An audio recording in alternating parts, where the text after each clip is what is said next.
I've been thinking a lot about the housing crisis, RVs, living in vans, the litter problem, the homeless problem. It's all interconnected. The thing is we live in a society where we have been trained, and it's our standard way to have a job and rent a house or own a house. And one of the problems is they're not often like this little one. They're big, giant houses. They've become so unaffordable, as well as the utilities. But it's like that's all we know. So that suddenly, if we don't have a job or don't have a house and everything falls apart, we don't really know what to do. We don't know how to live outside of that model. We haven't been taught how to make our own jobs. We haven't been taught to have different trades on the side, to have different ways of making things and doing things. I mean, we don't know how to make fire. We don't know how to collect water, to be extreme on that. And so it's like when we get in this situation of not being able to afford a place anymore, and we don't have a job anymore, we don't really know how to live out there, you know? We don't know how to make our own way. And that's why we see so many people that are homeless out there. And when they're homeless, we live in such a throwaway, disposable society. So it's not like we're natural beings living back out in the environment. We don't know how to deal with our trash. We don't know how to live in a tent out here. We don't know how to manage going to the bathroom. And it's just, that's why we get this kind of problem that we have where wherever I walk out in nature, I see litter and homeless camps everywhere. And of course, there's other alternatives to that.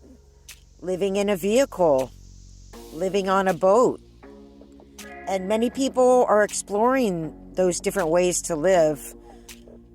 And I think that's really good. Someone said to me recently that they see van life as this sort of innovative experimentation on getting out of the normal way of doing things that really hasn't worked for us, for so many of us.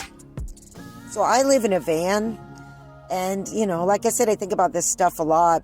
And living in a van, by the same token, you have to learn how to do it. Of course, it's not as hard as being homeless out on the street or out in the bushes. But I have to learn how to, collect my water and where I'm going to do that and how often I use it up. And how to cook in a van, how to go to the bathroom in a van, and how to do all of these things that aren't normal if you're living in a house and just have a regular job. In fact, I've had to learn how to make my own job, which I've been doing for decades. But this upcycled clothing that I do has allowed me to survive and live out here in a van and be able to still do that work.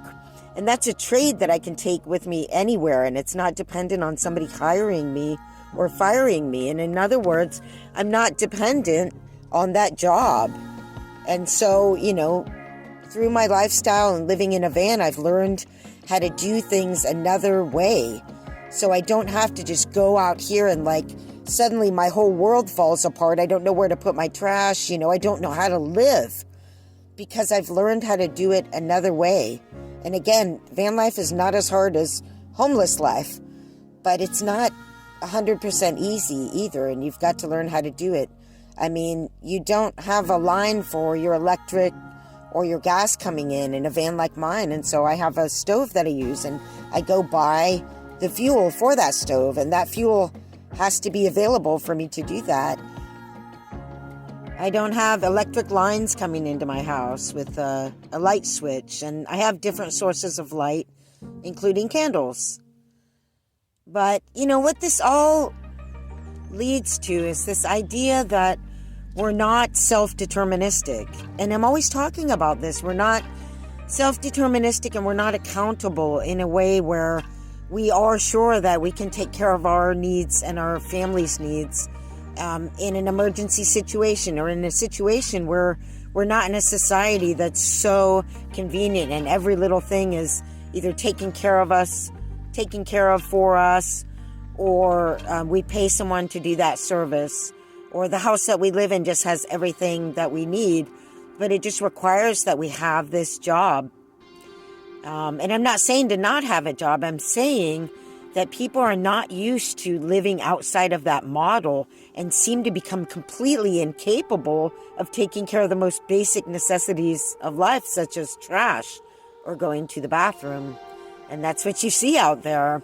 And that's what you see with the RVs, with the people that, for whatever reason, don't move and then just have no way of disposing of the trash and whatnot. But it's this lack of self-determination. It's not like it's just our fault. Again, it's the culture that we live in. And I think it's smart if we were to become more resilient again, like we used to be. Many, many, many more Americans used to actually live on the land and had farms and agriculture in the beginning. And the philosophy of this country started on the premise that we would be landowners, that we would be able to have our, 160 acres or whatever it was. And we've gone through this huge transformation of just building our world into cities and commodities and consumerism. And all of this has brought us further and further away from knowing how to take care of ourselves or really knowing how to do anything. Like if those were my llamas, did you see the cute llamas? I wouldn't know what to do with them. I mean, I'm a crocheter. I've made hats for years, but I don't know how to spin the, collect or spin the wool that would be used to weave a hat or a blanket. That would be a real, life necessity in a society that didn't produce mass-produced blankets that, by the way, fall apart so soon that you have to buy a new blanket every year, which is just horrible. I mean, it used to be that we would make things to last. It was like, there's some pride in the fact that, all of human inventiveness, all of this inventiveness that we have that's allowed us to survive is all whittled down to just make as much profit as you can. So make the crappiest blanket that you can so that the person has to buy a new one the next year. The bottom line is all of that's unsustainable, whether you like that word or not.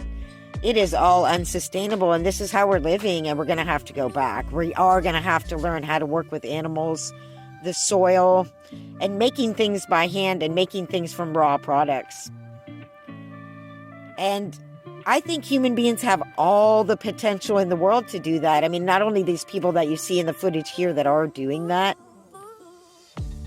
but all of us should have some basic skills to take care of ourselves. It's this lack of self-determination that makes us so vulnerable. If you think a company or a government's going to save you, I mean, the government has plans to protect, the leaders in a real emergency. They don't have a plan for the people. We need to make our own plan. And I can't tell you how fulfilling it is. One of the things about van life that's so great is that you actually get to put this into practice. Especially in a van that's not all built out with all of the conveniences. You really get to sort of feel this more minimalistic life, this more simple living that I think we're all craving so much. And it just feels good to get my own water, and find my own parking and rough it a little bit. I think that's what we need, is to learn how to rough it a little bit.